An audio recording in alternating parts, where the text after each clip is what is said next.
ছোট ছোট বাচ্চা রয়েছে, একজনের নাম মাস আর একজনের নাম মুআজ। এই দুটো বাচ্চাকে দেখে আল্লাহ নবী দাঁড়িয়ে গেলেন। বাবারা তোমরা এখানে কি করছো বাবা? এটা কোনো খেলা করার মাঠ নয় বাবা, যাও মায়ের কাছে ফিরে যাও বাবা, এ ময়দান থেকে চলে যাও বাবা। জালিমদের আজ কত অস্ত্র শস্ত্র রয়েছে বাবা, তোমার মা বড় কষ্ট পাবে বাবা, ঘরের ছেলে ঘরে ফিরে চলে যাও। বাচ্চা দুটো কাঁদতে শুরু করে দিল। ইয়া রাসূলুল্লাহ, ইয়া হাবিবাল্লাহ, আম্মাকে বলে এসেছি আমি আমার রাসূলুল্লাহর পাশে দাঁড়াবো। মা ইজাজত দিয়ে দিয়েছে, বাবাজি কোনো হাল হোক না কেন নবী ছেড়ে চলে আসবি না বাবা। ইয়া রাসূলুল্লাহ, হাবিবাল্লাহ, আপনি যদি যান আপনার সঙ্গে যাব, আর আপনি যদি না যান আমাদেরকে বাইয়ে দেবেন না, আমাদেরকে ফিরিয়ে দেবেন না। এ যুবকেরা ঈমান কোথায়? ঈমান বাপেরা, নওজোয়ান তরুণেরা, এই দুনিয়া আমাদের জন্য চিরস্থায়ী নয়, চলে একদিন যেতে হবে। ইসলাম জুলুম করার ইজাজত দেয়নি, জুলুম করাকে হারাম করেছে, কিন্তু নিজের অধিকারকে বুঝে নেওয়াটা ইসলাম ফরজ করেছে। মনে রাখবেন, জান বাঁচানো ফরজ, নিজের অধিকারকে বুঝে নেওয়াটাও ফরজ। এ যুবকেরা, তরুণেরা, বাপেরা, ইসলাম কারো ধর্মের উপরে আঘাত দিবার ইজাজত দেয়নি, তাই কখনো দেওয়া যাবে না। কিন্তু নিজের ঐতিহ্যের উপরে কেউ জুলুম করলে সেখানে প্রতিরোধ করে তোলার ইজাজত ইসলাম দিয়েছে। এ যুবকেরা, তরুণেরা, আজ আমি জানতে চাইছি, আজ আমরা এত হওয়ার পরও আজ আমরা এত লাঞ্ছিত, এত বঞ্চিত হওয়ার কারণটা কি? যেদিন মাত্র 313 জন ছিল, বদরের জমিনে 1000-এর উপরে সৈন্য নিয়ে অত্যাচারী শাসক আবু জেহেল, উতবা, সাইবা, আবু লাহাবরা এগিয়ে এসেছিল মদিনার উপরে হামলা করবে বলে, মদিনার নিরীহ বাচ্চাদেরকে হত্যা করবে বলে, মদিনার মায়েদের উপরে জুলুম করবে বলে, মদিনাকে ধ্বংস করে দেবার জন্য। এ যুবকের আল্লাহ নবী, নবী, দয়ার নবী মাত্র 313 জনকে নিয়ে আগিয়ে গেলেন। কি জন্য আগিয়ে গেলেন বাবারা? ওরা যদি মদিনায় ঢুকে পড়ে বিশৃঙ্খলা তৈরি করবে। মদিনার বাচ্চারা রয়েছে, মদিনার বুড়োরা রয়েছে, মদিনায় নারীরা রয়েছে, ওদেরকে মদিনায় ঢুকার আগে ওদেরকে ওখানে রুকে বুঝাবো, কথা বলবো, আলোচনা ওখানে হবে। চলো বাবা। এই যুবকেরা, তরুণেরা, যেতে যেতে যেতে বদর নামক স্থান একটা দেখা গেল। সেই জায়গাতে অলরেডি ওরা পৌঁছে গেছে। আল্লাহ নবী দিক থেকে রওনা দিলেন। আবু জেহেলের দিকে রয়েছে 1000-এর উপরে, তাদের হাতে অস্ত্র রয়েছে, তরোয়াল রয়েছে, তীর রয়েছে, বল্লম রয়েছে। এই অস্ত্র বন্ধ হয়ে গেছে, আমার এই ওয়াজ বন্ধ হয়ে গেছে, জানেন? এই কথা আমার বুঝছেন না? এই ওয়াজ কেন হয় না? এই ওয়াজ করলে আজকে জালিমরা ভাড়া দেবে না, বেশিরভাগ সব ভাড়াটিয়া বক্তা, বোঝেন না কি বোঝেন না? এই ওয়াজ মাদ্রাসায় পড়ানো বন্ধ হয়ে গেছে। এই শুনছেন না আপনারা? এবার বলেন তো আপনি করছেন কেন? আমি আমার ঈমানি দায়িত্ব পালন করছি, না কিয়ামতের দিন আল্লাহর জবাব দিতে হবে আল্লাহর কাছে। আমি এই ওয়াজ করার জন্য ডায়ে বায়ে সামনে পিছনে সব আমার দুশমন হচ্ছে, আমি বুঝতে পারছি আমার দুশমন হচ্ছে, কিন্তু পুরো পৃথিবীও দুশমন হয়ে গেলে আমি কিচ্ছু দাম দিই না। কেন? কি করতে পারবি তোরা বল? কি করতে পারবি? খুব জোর জোর মেরে ফেলবি তো, এর চেয়ে বেশি বেশি করতে পারবি? মরবো তো একদিন বটে, মরবো না? মরবো না, কবে মরবো? যেদিন আছে, যেদিন লিখা আছে। আছে না? না, লিখবে পরে, লিখা হয়ে গেছে না, পরে লিখা হবে। কথা বলছে না তো? লিখা আছে না, লিখবে, এই লিখা চেঞ্জ হবে। ঈমান আর গাদ্দার চেঞ্জ।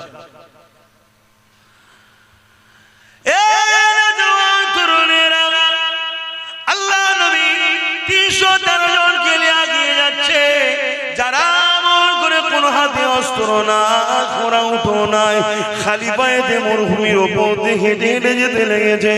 এমন করে হাতে খাজুরের ডাল রয়েছে, আর সামনে দিকে যে যে কাফেলা রয়েছে, যারা কিনা মক্কা থেকে 430 কিলোমিটার দূরে এসে এমন করে আগে এসে তারা দেখা যায় এমন করে হাতে অস্ত্র রয়েছে, তীর রয়েছে, বল্লম রয়েছে, সব কিছু নিয়ে তারা এমন করে বদর নামক স্থানে হাজির হয়ে গেছে মদিনার উপরে হামলা করবে বলে।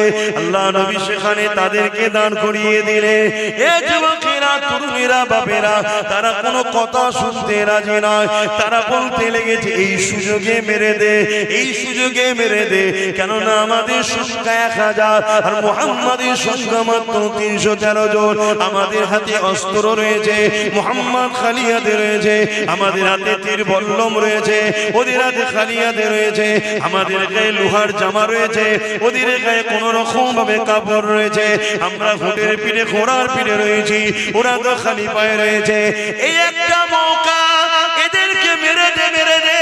আজও কেউ যদি মনে করে এই একটা মৌকা, সব জায়গায় আমরা, সব জায়গায় ক্ষমতা আমাদের, সব জায়গায় আমরা বসে আছি, সামনে আমরা, পিছনে আমরা, উপরেও আমরা, চারিদিকে আমরা, এই সুযোগে মেরে দে, এই সুযোগে দেখেলে তাহলে জালিমদেরকে জানিয়ে দি, মনে রেখে দিও মারনেওয়ালা থেকে বাঁচানেওয়ালা অনেক বড়। আরো জোরে বলুন সুবহান।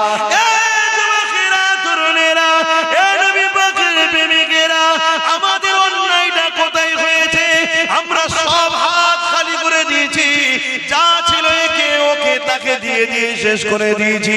কখনো একবারও ভাবলাম না নিজের বাচ্চার ভবিষ্যতের কথা, কখনো একবার ভাবলাম না নিজের মসজিদ মাদ্রাসার কথা, কখনো একবার ভাবলাম না নিজের ঐতিহ্যের কথা, কখনো একবার ভাবলাম না নিজের ভবিষ্যৎ বাচ্চাগুলোর কি হবে।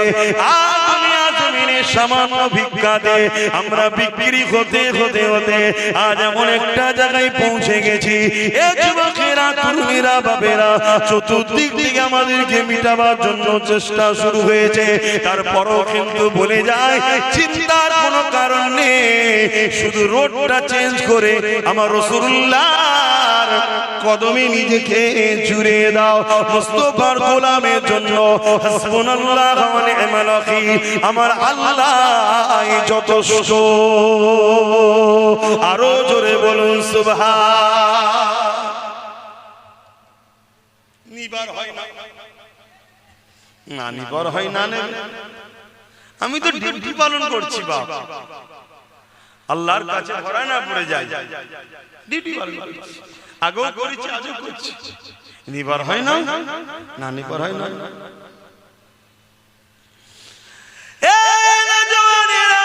আবু জাহেল কিছুতে রাজি নয়, কিছুই বুঝতে চাই না।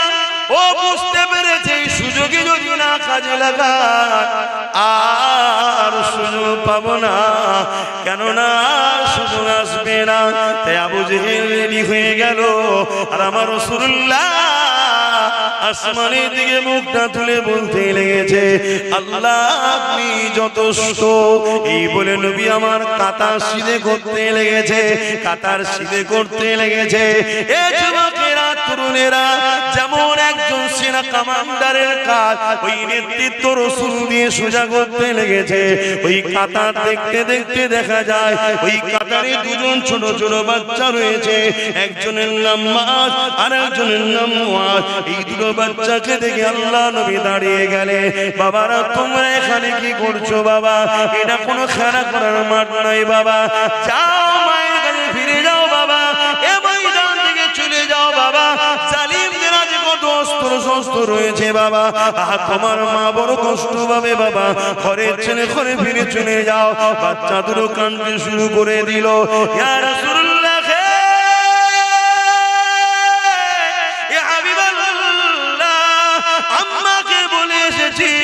আমি আমার রাসূলুল্লাহর পাশে দাঁড়াবো। মা ইজাজত দিয়ে দিয়েছে, বাবাজি কোনো হাল হোক না কেন নবী ছেড়ে চলে আসবি না বাবা। ইয়া রাসূলুল্লাহ, হাবিবাল্লাহ, আপনি যদি যান আপনার সঙ্গে যাব, আর আপনি যদি না যান আমাদেরকে বেরিয়ে দেবেন না, আমাদেরকে ফিরিয়ে দেবেন না। এ যুবকেরা, ঈমান কোথায়? ঈমান কোথায়? ঈমান কোথায়? কিসের মহব্বত দেখাও, কিসের নবীর উম্মত দাবি করো, কিসের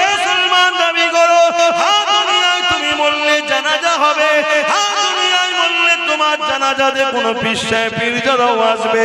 হ্যাঁ তুমি বললে হয়তো মানুষ মুসলমান কোন মনে করে জানাজায় দাঁড়াবে, কিন্তু মনে রাখবে মিনহা খালাকনাকুম ওয়া ফিহা নুঈদুকুম ওয়া মিনহা নুখরিজুকুম তারাতান উখরা বলে যখন মাটি দিয়ে চলে যাবে, ওই কবরটা তোমার জন্য জাহান্নামের একটা গর্ত হয়ে যাবে। কেননা জীবনে তুমি আল্লাহ দ্বীনের জন্য কি করেছো বলো?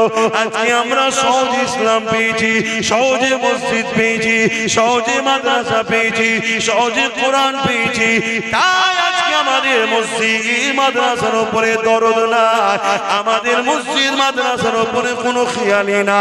আমাদের খেয়াল হলো বেঈমান জালিম অত্যাচারী কাফের বদমাই নেতাদের গদি কি করে বাঁচবে এদিকেই খেয়াল। ভুল বললাম?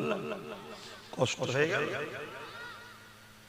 কিচ্ছু আসবে না, কিন্তু সবাই উঠে চলে যাও তাও অসুবিধা নেই। মাদ্রাসা কি করে হবে? হবে না তো কি হয়ে যাবে? যদি মাদ্রাসা না হয় আমার অসুবিধা আছে? কথা বলছো না? এই মাদ্রাসা কি আমার ঘর নাকি? আমার পেরেশান, আমার ঘর হবে না, আমি থাকবো কোথা, শোবো কোথা? এ তো আল্লাহর দ্বীনের শিক্ষা দিবার ঘর, এ তো রাসূলুল্লাহর ঘর। তা আল্লাহর দ্বীনের শিক্ষা দিবার ঘর আমি করতে পারি, এ তো আল্লাহ করায়। আমার দ্বারা, তোমার দ্বারা, ওর দ্বারা, ওর দ্বারা আল্লাহ করিয়ে নেয়। জোরে বলুন সুবহানাল্লাহ। যার কপাল ভালো হয় সে জুড়ে থাকে। এই শুনছেন কি বলছি? আজকে আমাদের ঈমান কোথায়? দুটো ছোট ছোট বাচ্চা, তারা যেতে চাইছে না, উপর দিকে অস্ত্র তরোয়ালে ঝংকার হচ্ছে, একে অপরের তরোয়ালে মারছে, তার একটা আওয়াজ হচ্ছে, মানে ভয় দেখাচ্ছে। কথা বুঝছেন না? আজকে আমাদের ভয় দেখাই না, দেখাই না, কোথায় কিছু নাই বেরিয়ে পড়েছে, এক গাদা নিয়ে দুম দামের আনন্দ করছে, দেখছেন না? কিন্তু যারা ঈমানদার হয় তারা সে ভয় করে।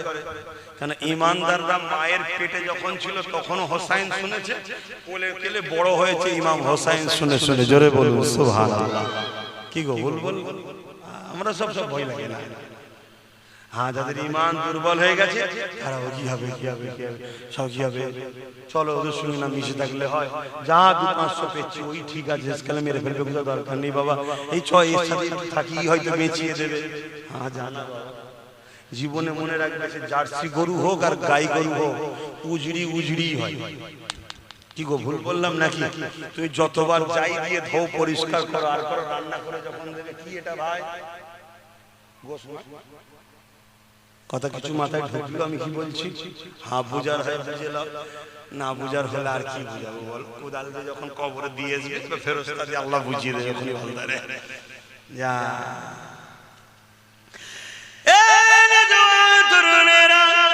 আল্লাহ নবী বাচ্চা দুটোকে বুঝাতে লেগেছে, আমাদের চোখের পানি বেরোতে লেগেছে, বাচ্চা দুটো বলতে লেগেছে, ইয়া রাসূলুল্লাহ,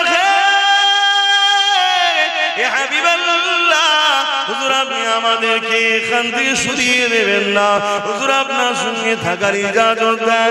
আল্লাহ নবী বাচ্চা দুটোর এই কাকুতি বিনতি দেখে আহারে রহমতের নবী ইজাজত দিল বড় ভাইটাকে। ঠিক আছে, মায়ের কোলে দুটো সন্তান খালি হয়ে যাক, এটা কেমন লাগে? একটা ভাই বড়কে ইজাজত দিলাম, তুমি ঘরে ফিরে চলে যাও। ছোট ভাই হাউমাউ করে কাঁদতে শুরু করে দিয়েছে, ইয়া রাসূলুল্লাহ হাবিবাল্লাহ, আমি কেন বড় হয়ে এলাম না? আমার নসিব কেন বড় হলো না?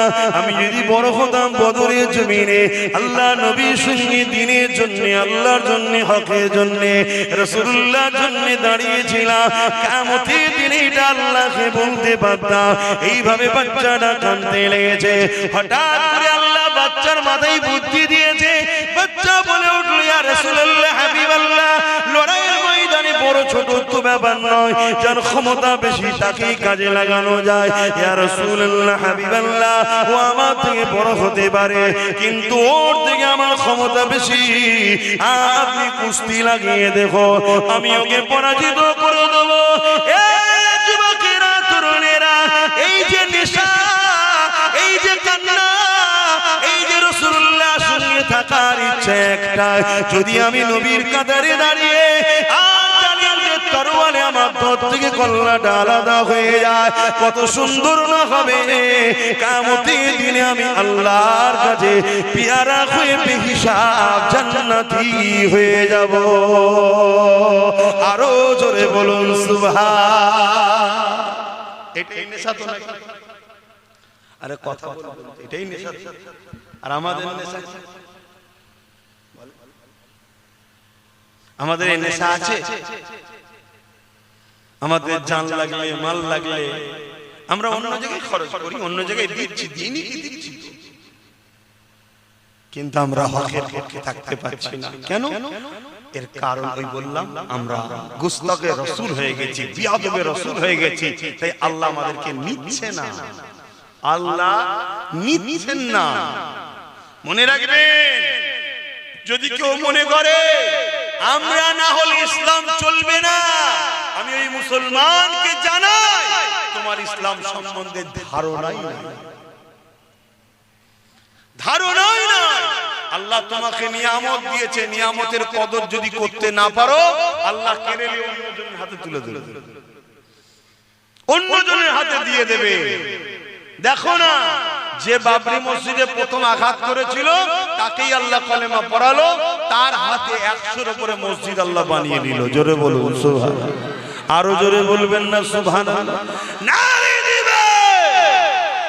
তাহলে ইসলামের জন্য আমাদেরকে এগিয়ে আসা দরকার আছে না? কিন্তু আমরা কোথায়, আমরা কোথায় আমার জানা নাই। আল্লাহ কারে মাহফিলে তো অনেক মানুষ এসেছে, আমার মনে হয় এর পরও প্রচুর মানুষ এখনো মানে ইদি গুদি আড্ডা দিচ্ছে না, না আমার মনে হচ্ছে ধারণা। তাহলে বলুন আমরা কোথায়? এ নওজওয়ান তরুণেরা, হযরত মাদার মুআদ দুই ভাই আজ থেকে 1450 বছর আগে আল্লাহর জন্য, রাসূলের জন্য, দ্বীনের জন্য যে সংগ্রাম, যে কুরবান দেখিয়েছিল, আজ আমাকে সেই আলোচনা করতে হচ্ছে। কেননা তিনি আল্লাহর পেয়ারা হয়েছে, তিনারা নবীর পেয়ারা হয়েছে। এ যুবকেরা, তরুণেরা, বাপেরা, দুই ভাইতে কুস্তি লড়াই শুরু হয়ে গেল। ছোট ভাই বড় ভাইকে বলতে লেগেছে, ভাই আপনি তো বড়, আপনার সঙ্গে আমি কি করে পারি, কিন্তু আমার মাথায় এসেছে আপনি যদি ইচ্ছা করে একটু পরাজিত হয়ে যান, আপনি বড় হিসাবে চান্স পেয়েছেন, আর আমি ক্ষমতা আছে বলে চান্স পেয়ে যাব, আপনিও জান্নাতি হয়ে যাবেন, আমিও জান্নাতি হয়ে যাব। ভাই আপনি কি রাজি? এতে নয়। এ যুবকেরা, তরুণেরা, বাপেরা, কথা মতো কাজ হয়ে গেল। ছোট ভাই যখন বড় ভাইকে আঘাত করলো, হালকা করে টাচ দিল, বড় ভাই জমিনে পড়ে গেল, আর ছোট ভাই বুকের উপরে বসে পড়ল, পরে বলতে লেগেছে, আর রাসূলুল্লাহ হাবিবাল্লাহ, দেখেন দেখেন আমার ক্ষমতা বেশি, আমি আমার ভাইকে পরাজিত করে দিয়েছি। আল্লাহ নবী মুচকি হাসলেন, কারণ নবী আমার সবই তো বুঝতে পারলেন। আল্লাহ নবী এদের ভালোবাসা দেখে আসমানের দিকে দুহাত তুলে বলতে লেগেছে, আল্লাহ এদের উপরে আমি রাসূলুল্লাহ রাজি হয়ে গেছি, আপনি রাজি হয়ে যান। আমার আল্লাহ আওয়াজ দিয়ে দিলে, হে আমার হাবিব রে, আজ বদরের ময়দানে আপনার পাশে যারা দাঁড়িয়েছে, আমি আল্লাহ তাদের আগে পিছু সমস্ত গুনাহ মাফ করে দিয়ে জান্নাতি ঘোষণা দিলাম। এ যুবকেরা, তরুণেরা, এ নবী পাকের প্রেমিকেরা, অত সহজ নয় গো জান্নাত যাওয়া, অত সহজ নয় গো ঈমান, অত সহজ নয় গো মুহাব্বত বলা। হ্যাঁ, সহজে মুখ দিয়ে বলা যায়, ইয়া রাসূলুল্লাহ আপনাকে ভালোবাসি, ইয়া হাবিবাল্লাহ আপনাকে ভালোবাসি, ইয়া রাসূলুল্লাহ আপনাকে মুহাব্বত করি, এটা বলা অনেক সহজ ব্যাপার, কিন্তু হাকিকাতে মুহাব্বত দেখানো অতটা সহজ নয়। আজ আল্লাহ আমাদেরকে পরীক্ষা নিতে শুরু করেছে। এ যুবকেরা, তরুণেরা, সেদিন সাহাবাদের পরীক্ষা ছিল, ওই পরীক্ষাতে সাহাবারা কেমন ভাবে কামিয়াবি হয়েছে। এ যুবকেরা, তরুণেরা, এই বিশাল লড়াই শুরু হয়ে গেল। 313 জন, তিনাদের হাতে কিছুই ছিল না, তথাপি আল্লাহ নবী নূহ নবীর সাথে সাথ দিল। আল্লাহ পাক ফেরেশতা পাঠিয়ে এই 313 জন অল্প সংখ্যক হাত খালিওয়ালা লোকগুলোকে অস্ত্রধারী জালিমদের কাছে আমার আল্লাহ পাক কামিয়াবি দিয়ে দিয়েছিলেন। আরো জোরে বলুন সুবহান। সেই আল্লাহ আজও আছে না নাই? ক্ষমতা কমে গেছে নাকি? আমি সবাইকে জিজ্ঞেস করছি, পিছনের ভাইয়েরা আমার উপরে কিছু বেজার নাকি? একটু সরাসরি দেন, ক্ষমতা আছে না?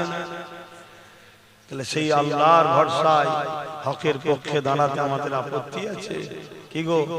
আমার দিলে, তোমার দিলে নবীর প্রেম ভালোবাসা ভরাতে হবে, জান মাল নবীর রাস্তায়, আল্লাহর রাস্তায় কুরবানি করতে হবে, তবেই তো আমরা কামিয়াবি হব, আল্লাহ সাহায্য পাবো। কখনো যদি প্রয়োজন হয় এই কামিয়াবিতে নিজেদের জানমাল কুরবান করতে, আমরা কি পিছপা হয়ে যাব? একটু আল্লাহকে সাক্ষী রেখে বলেন, পারবো তো নাকি? মারহাবা, নারে তাকবীর, নারে দিবে, নারে দিবে। আরে আমি ছোট্ট করে একটু টিপে দেখবো, 20টা লোক বলেন তো দেখি মাদ্রাসা নবীর ঘরে 5000 টাকা দিতে পারবে? দেখি 20টা লোক পারবে কি? মহব্বত তো অনেক আছে বাপ, আমি সবই জানি, কিন্তু পরীক্ষা তো দিতে হয়। যে মাদ্রাসাকে আজ মেটাতে চাইছে, আমি এই মাদ্রাসাকে তৈরি করব, তার জন্য 5000 টাকা দেবো। এখন